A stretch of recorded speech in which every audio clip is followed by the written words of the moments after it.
Andiamo in Veneto, come ogni lunedì proviamo a collegarci con il governatore Luca Zaia, vediamo se riusciamo a richiamarlo in onda, citando niente poco di meno che Cécile Kyenge. Eh sì, proprio lei, perché come sapete lei è candidata per il nord-est per il Partito Democratico e udite udite, per quanto riguarda Mare Nostrum, secondo Cécile Kyenge è colpa della Lega se l'Italia è piena di profughi e vengono messi nelle strutture d'accoglienza. Sì, sì, è proprio colpa della Lega perché, ha dichiarato Cécile Kyenge, sorprende che Luca Zaia si accorga solo ora dell'importanza di Bruxelles nella gestione dei flussi migratori. Dovrebbe capire se vuole l'aiuto dell'Unione Europea o se vuole il Veneto fuori dall'Italia e l'Italia fuori dall'Unione Europea.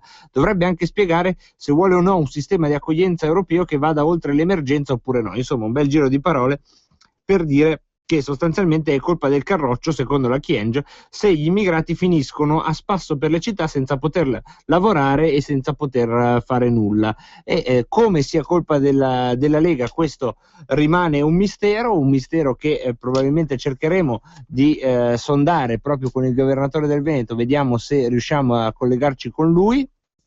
E questo è uno dei punti che avremmo toccato con Luca Zaia. Un'altra delle sue prese di posizione di questa settimana è quella contro il decreto Monti che liberalizza l'apertura dei centri commerciali la domenica. Io sto con le commesse, ha twittato Luca Zaia, e a breve ci sarà appunto anche la possibilità in Veneto di esprimersi su questo argomento, come ovviamente anche su quelli più sentiti come il referendum per l'indipendenza, la legge Merlin, insomma un consiglio regionale che diventa protagonista politico dell'attualità di questo paese, e non solo, perché poi sicuramente quando si è interpreti di un sentore più condiviso, certamente il peso politico dei consigli regionali incomincia in una, a differenza del vuoto che viene da Roma riguardo alla capacità di azione politica, si incomincia a sentire. Questo è un po' quello che sta cercando di fare Luca Zaia. Vediamo se riusciamo a collegarci con lui e qualora non ci fosse non vi preoccupate perché abbiamo comunque tantissimi altri numeri in scaletta. Nel frattempo ballate sulle nostre note e rimanete in onda confidando con fiducia che presto riusciremo a collegarci con lui.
E abbiamo lasciato il camper di Matteo Salvini sulla strada di Padova, doveva andare a Belvedere di Tezze sul Brenta, poi San Martino di Lupari, chissà dove sono arrivati, sempre provincia di Vicenza i primi e poi provincia di Padova. Poi attenzione, perché stasera alle 18:30 proprio a Padova ritrovo in piazza Mazzini.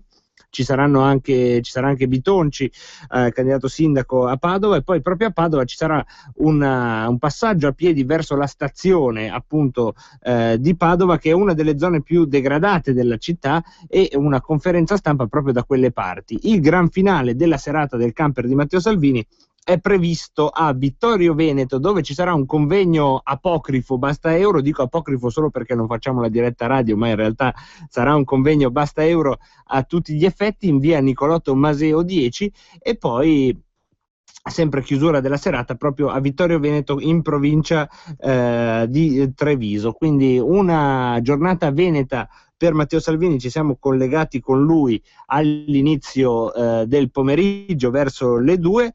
Adesso vediamo se riusciamo a metterci in contatto invece con il primo cittadino di Vittorio Veneto, che è il sindaco da Re, per dire un comune da Re. In questo momento mi dicono che anche con da Re non riusciamo a collegarci. Insomma, oggi è proprio, diciamolo pure, la puntata più sfortunata della storia di quest'anno, ma ci voleva una puntata in cui tranne l'inizio tutti gli altri ospiti, questi veneti così assolutamente inaffidabili, a partire dal governatore scendendo fino ai sindaci, chissà che cosa fanno oggi. Ma rispondete a Radio Padania, mamma mia, ci prepariamo, gli telefoniamo e diciamo allora facciamo, e poi è un po' come se diciamo, se sul camper ci fossimo noi, come se avessimo trovato una serie di deviazioni e lavori in corso, e la pattuglia della polizia che ci ferma e ci controlla i documenti. Insomma, terreno un po' accidentato in questa puntata del lunedì di Rebelot. Beh, iniziamo bene la settimana. Ma in Africa andavamo benissimo, in Africa abbiamo fatto una Parigi-Dakar perfetta. Andiamo in Veneto, in teoria giochiamo in casa, e non abbiamo alcun segnale dall'altra parte. Allora sapete cosa vi dico, miei cari ascoltatori? Che se volete, visto che i veneti fanno tanto così, quelli che non rispondono al telefono, voi se volete telefonarci, noi vi rispondiamo. Allora, se telefonate allo 0266 20 35 29, a questo punto io vi spalanco le linee. Ecco, perché se gli ospiti ci danno i bidoni magari non ce li daranno, non li daremo noi agli ascoltatori che ci vorranno chiamare. Abbiamo per caso già una tastiera? Mamma mia, ma allora qua è proprio telefonismo acuto. Avete già telefonato? Pronto? Pronto? Pronto? Sì, chi sei, da dove chiami? Sono un marocchino del Veneto. Ah, un marocchino, quindi sei proprio la sintesi della puntata, tu. E allora? No, bene, sono contento, perché abbiamo iniziato parlando di Africa, adesso Veneto, un marocchino del Veneto è perfetto. Come ti chiami? Che avete rotto i coglioni abbastanza per gli immigrati. Come mai? Perché abbiamo rotto i coglioni? È proprio all'avvicinazione che elezioni europee. Non ho capito, scusa. Non ho capito. No, ti ho detto, avete rotto i coglioni abbastanza ai immigrati. Ma perché dici così? Non vi sopportano più. Gli immigrati non ci sopportano più? Sì, perché avete rotto i palli. Peccato, ci dispiace, perché dopo, visto che paghiamo noi, nel senso, un po' ci dispiace se poi non ci sopportano più. Quella barboncina che hai, brutto e schifoso. Una barboncina? Io non ho barboncine. Se sei un barboncino, sei brutto come un ladro. Ma non mi vedi, non puoi vedermi, o sei uno scherzo? Ti vedo, ti conosco anche, non so dove ti trovo. Va bene, che bello, che bel lunedì. Dille a quell'asino di Salvini, anche se giri tutta l'Italia non ti vuole nessuno. Ecco, va bene, allora faremo presente dopo, collegandoci. Ragazzi, una puntata stupenda proprio, cioè apriamo le linee e arriva la minaccia. Conosco dove abiti e arriva anche la minaccia dal marocchino veneto, che parlava un italiano arabo-veneto, cioè era una cosa. L'hai notato, regista, l'inflessione? Io l'ho notata l'inflessione. Comunque ne abbiamo uno. Ecco, arrivano altre telefonate, non lo so, se sono altre minacce di morte io oggi mi aspetto di tutto. Vediamo da dove ci arrivano. Pronto? Pronto, ciao, no, io sono da Brescia, forse vuoi parlo tedesco, così gli dico che vuoi che parolaccia. Ah, ok, se mi vuoi minacciare di morte anche tu, oggi è ma, giornata. Così male marocchini a lì, che la gente capisce un tubo. Anzi, qua deve parlare in dialetto, non dico cagacazzi lì, ormai si sta invadendo anche la radio e rompi i palle lì. Comunque hai visto, non ci sopportano più, dobbiamo andarcene. Sì, no, a parte che è reciproco sicuramente, perché io di tutti quei bei gingillini della sinistra, vorrei sapere quanti di quelli lì se li portano a casa a mangiare, perché mi piacerebbe proprio sapere quanti di quella gente lì ne conosce qualcuno davvero con cui sono ancora andati a mangiare con loro, perché secondo me di quella gente lì il 90%, perché io ne conosco un po' che ti dicono che balle sto Giorgianesi in giro, poi però votano il PD lo stesso. Vabbè, poi ci sono i casi di dissociazione. Comunque. Però volevo darti congratulazioni perché ci riesci a rimanere, perché se dirlo a me mi ascolto a fare il culo e butto giù il telefono. Ecco, uno così ascoltarlo mi fa venire l'iterino. Vabbè, io metto tutto nel conto, perché si sa che quando si aprono le linee può arrivare di tutto, proprio perché, come avrete notato, da qualche piccolo particolare, ad esempio minacce in diretta, le linee sono veramente aperte, senza filtri né censure, e visto che oggi gli ospiti ci hanno sbidonazzato, noi non sbidonazziamo voi e voi non state sbidonazzando noi, infatti chiamate. Pronto? Pronto? Sì, chi sei, da dove chiami? Ciao, sono Lori da Monza. Senta, senti, vorrei rispondere a quel mona minorato mentale che ti ha chiamato poco fa. Innanzitutto devi imparare l'educazione, visto che ho considerato che è a casa mia. Se a casa sua, ma mi sa che siamo noi che sbagliamo, mi sa che ormai lui è a casa sua, capito? Perdonami, contro i microcefali, cioè, è inutile, è una guerra persa. Ricordi che l'ignoranza è invincibile e questo è l'esempio che cammina. Secondariamente, quando ci rivolge a una persona, si rivolge in modo educato, e questa l'educazione forse non sa neanche da verità di casa, sto pezzo di somaro lui e tutta la sua razza. Per cui se è così cortese e se è un uomo di venirti a prendere, vengo io a difenderti, però lo metto in carrozzella per tutta la vita e gli insegno cosa vuol dire essere in Italia e rispettare gli italiani, a questi pezzi di somari sono di qui a inquinare il nostro paese con la loro arroganza e la loro ignoranza. Devi stare a casa sua. Arrivederci. Va bene. Allora, non ho bisogno di scorte, io apprezzo l'affetto ma non ho bisogno di scorte. Poi non mi ha mai visto in faccia, perché come avrete notato nella telefonata ha detto sei bruttissimo. È uno che mi ha visto in faccia non potrebbe mai dire che sei bruttissimo, quindi state tranquilli che non riuscirà mai a trovarmi, non vi preoccupate. Comunque attenzione, perché qualcosa incomincia a funzionare. Io potrei commuovermi, ma in realtà, caro regista, sai cosa succede adesso che tu mi dici che abbiamo il sindaco di Vittorio Veneto in linea? Per compensare la sfiga di oggi che aleggia su questa trasmissione, mi si è bloccato il mouse. Te lo giuro, mi si è bloccato il mouse. Quindi statemi vicino, perché oggi gli ospiti non rispondono. I marocchini veneti mi minacciano di morte, quindi statemi vicino, che si è anche bloccato il mouse. Però abbiamo il sindaco di Vittorio Veneto. Pronto? Sì, pronto, buonasera. Salve sindaco, come va? Abbastanza bene. Allora, siamo pronti stasera a Vittorio Veneto per accogliere Matteo Salvini?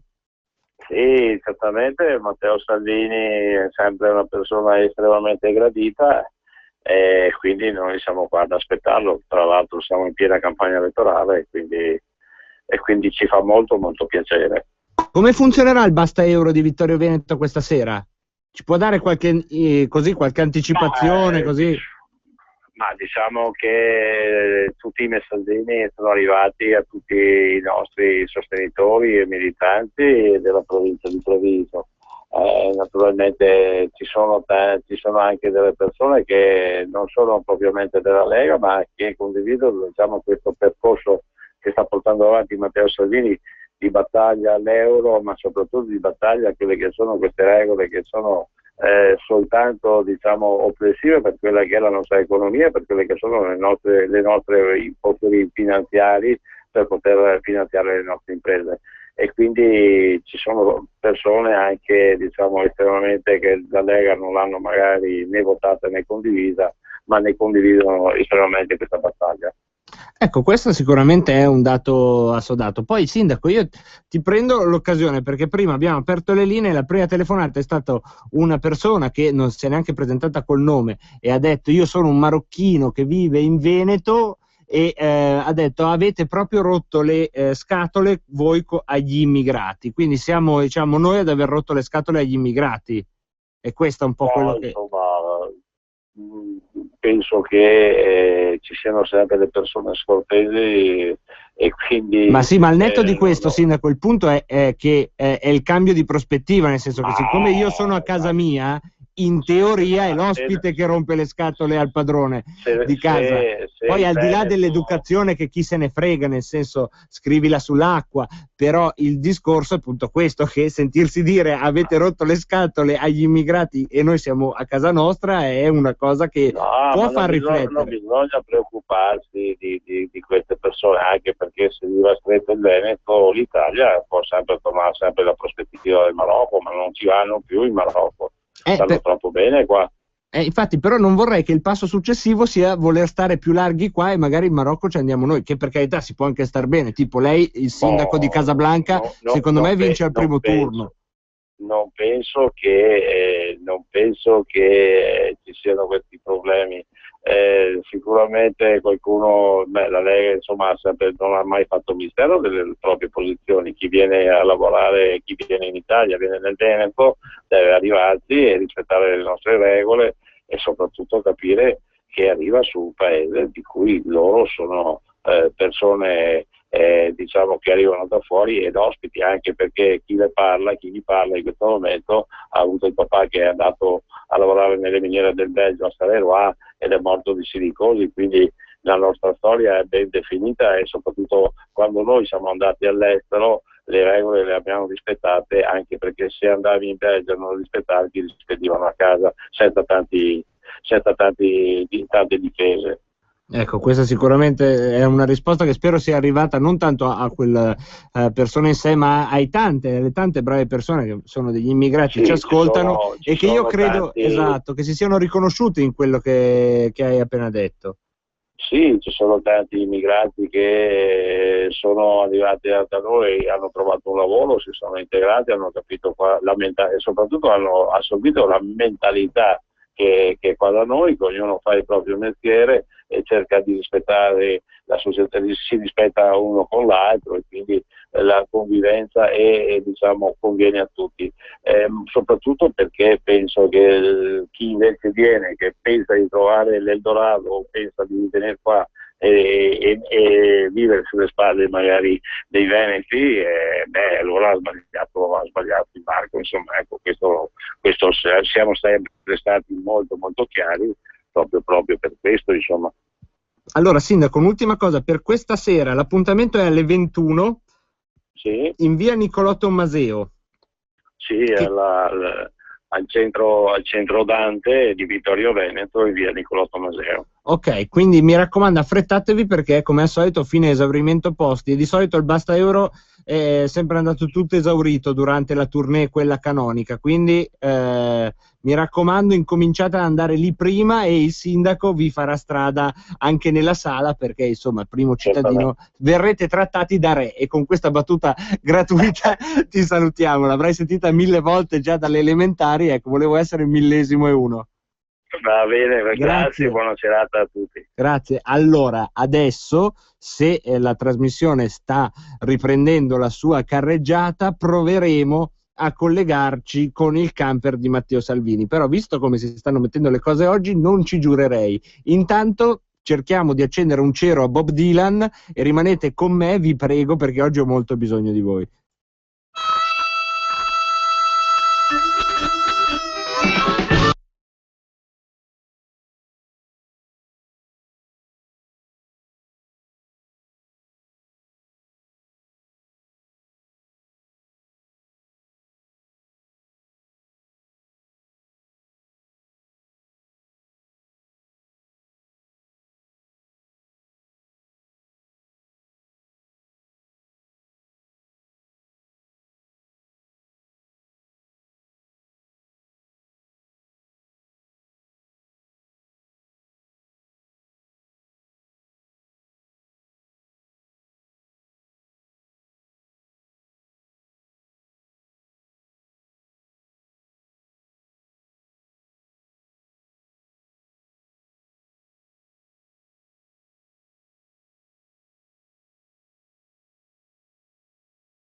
ma quasi Varese, che questa sera il governatore Maroni incontra i cittadini di Varese, i militanti, i simpatizzanti e tutto l'universo mondo che vuole convenire in Villa Pirelli e in Duno Olona, quindi l'appuntamento è per chiunque voglia andare stasera alle 21 in Duno Olona, Villa Pirelli. E intanto ci scrive qualcuno dalla Val Cavallina che appunto non si firma. Buongiorno a voi. Quel signore di prima è uno splendido esempio di risorsa, alias il marocchino con flessione di lingua veneta. Se non erro è il medesimo che ha replicato anche questa mattina a Sammy Varin. Una buona serata a lui e a tutti gli ascoltatori. Ah, ok, va bene. Abbiamo un nuovo amico quindi tra gli ascoltatori, vabbè, ma noi non abbiamo alcun problema, ripeto, non abbiamo alcun problema se non quando si sommano, perché quando a un certo punto ha incominciato a non andare più nemmeno il mouse, ho detto vabbè, oggi chiudiamo, mettiamo una canzone di 15 minuti, vi avrei messo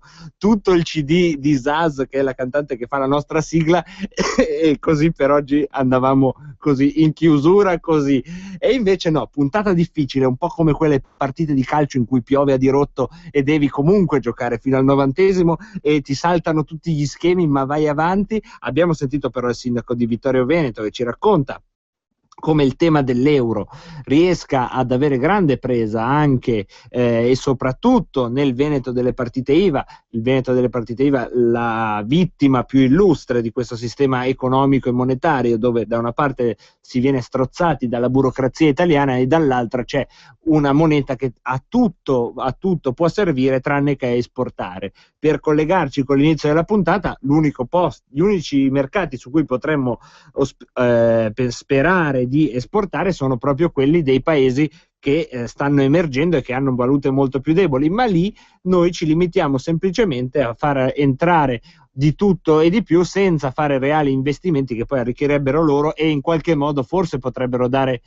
ossigeno anche a noi. Ma ricordiamo bene come è andata quando c'era da riportare in Italia 36 coppie che erano andate in Congo per adottare un bambino. Ci ricordiamo bene, avevamo anche un ministro congolese allora e ci ricordiamo bene come è andata a finire. Ora, questa seconda parte di trasmissione che cerchiamo di dedicare al Veneto e cerchiamo appunto di inseguire a stento, stiamo cercando di inseguire il camper di Matteo Salvini, che è proprio in terra veneta. Abbiamo parlato di Vittorio Veneto, ma tra meno di un'ora raggiungerà Padova, o almeno così crediamo. Adesso proviamo a fare un collegamento telefonico con Alessandro Morelli, vediamo se ce l'abbiamo in onda. Ciao Ale.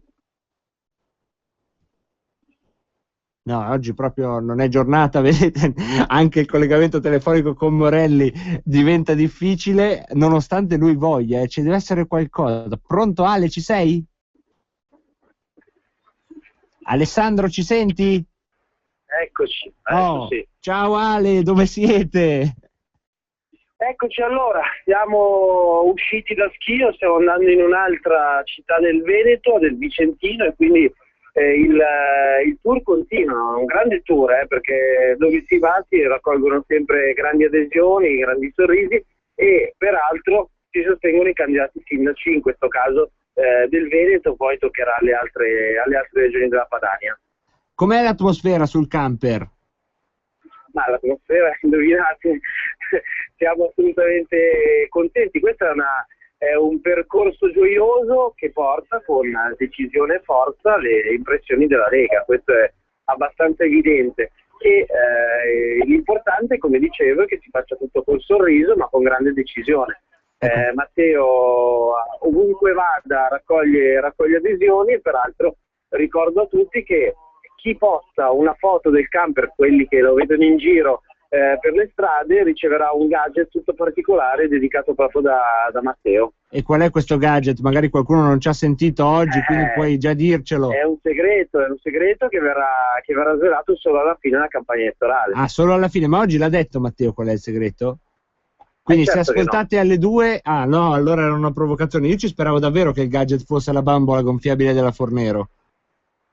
Beh, quella mi sembra abbastanza evidente che pochi... No, io ci avevo creduto.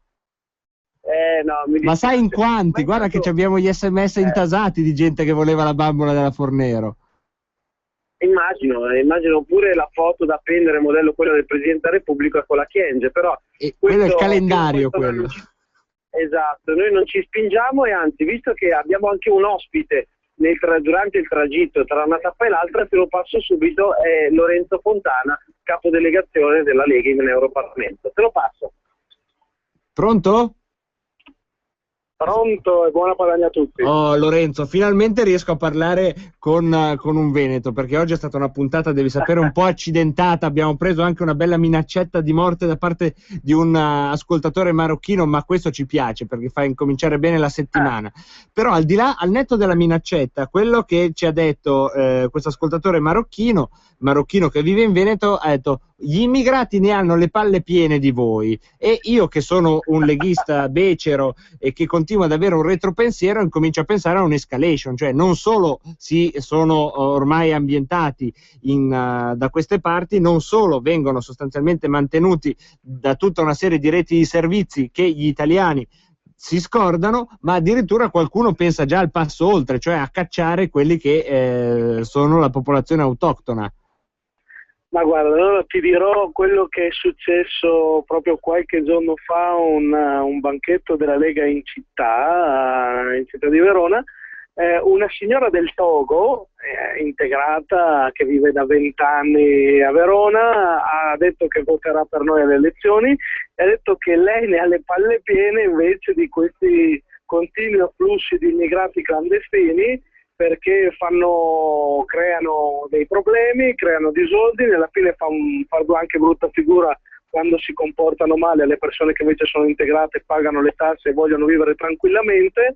E lei è stata la prima che ha detto: qua non è una questione di razzismo, è una questione che quando le persone si comportano bene, a nessuno viene dato fastidio, anzi vengono dati tutti i servizi che è giusto dare alle persone che si comportano bene, e invece ci sono purtroppo un nutrito numero di persone che non si comportano bene, e quindi facciamo bene a volere che queste persone, questi clandestini, se ne vadano e vadano insomma da qualche altra parte, che tornino da dove sono venuti. Quindi addirittura questa signora del Togo ha detto che insomma voterà per noi, quindi questo lo fa capire che gli immigrati regolari, le persone oneste per bene che lavorano e che si sono integrate nella nostra società, hanno tutte le intenzioni di dire che voteranno insomma per noi. Questo sì, deve essere, è stato significativo ed è stato molto bello.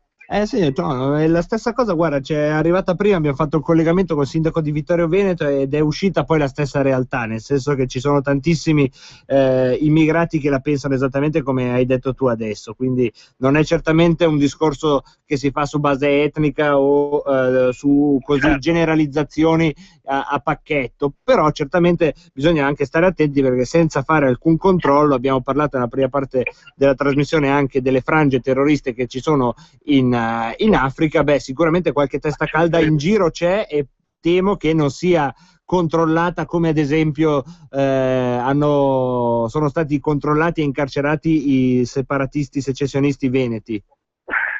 Ma tra l'altro la cosa significativa, che non è detta da noi, ma insomma viene detto dai migliori studi che vengono fatti, è che le città dove c'è una migliore integrazione sono storicamente Verona e Treviso, a dire la verità magari fino a qualche anno fa purtroppo, e comunque la regione dove si integrano in maniera migliore gli immigrati è proprio il Veneto. Significa che laddove comunque vengono fatte rispettare le regole, evidentemente c'è una migliore integrazione, proprio perché sono prima di tutto gli immigrati che vogliono che vengano rispettate le regole a loro, e proprio per gli immigrati, perché sono quelli che alla fine ci rimettono di più nel momento in cui ci sono tante persone irregolari.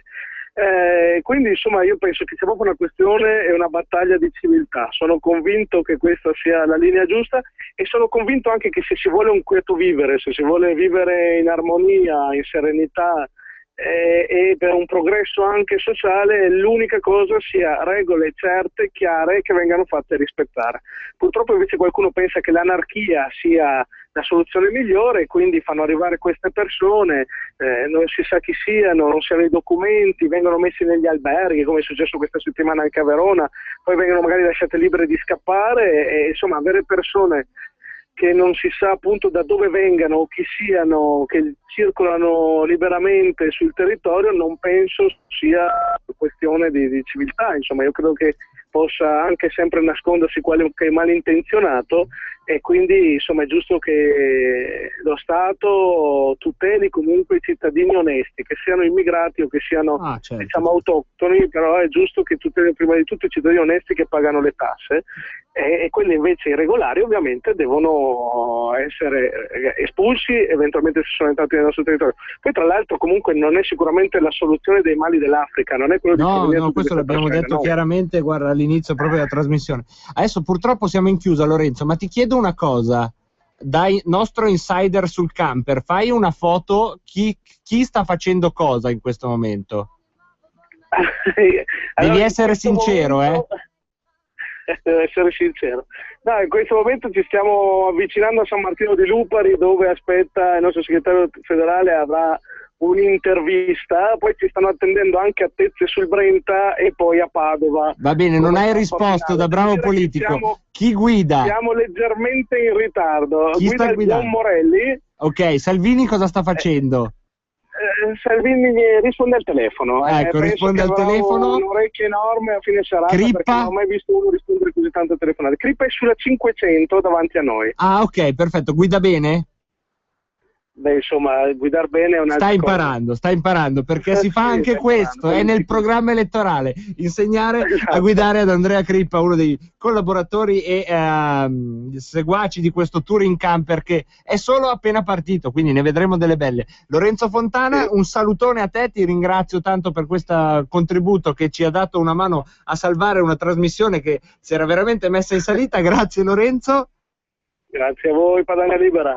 E come sentite dalle trombettine in sottofondo sta per scoccare il 90°, anche oggi ce l'abbiamo fatta. Grazie mille dei tanti messaggi che non sto qua a leggervi, perché non vi preoccupate che non mi succede niente, quindi non vi preoccupate, tanti che mi stanno scrivendo solidarietà, è stata una telefonata di un filo diretto, niente di che, però riflettiamoci, perché sicuramente questo modello di integrazione disintegrante qualche testa di bip la lascia entrare, e se la testa di bip è anche magari fanatica, religiosa, cose così, può diventare un pericolo. Per oggi è tutto, ci sentiamo domani alle 16:30 qui su Radio Padania Rebelot. State bene.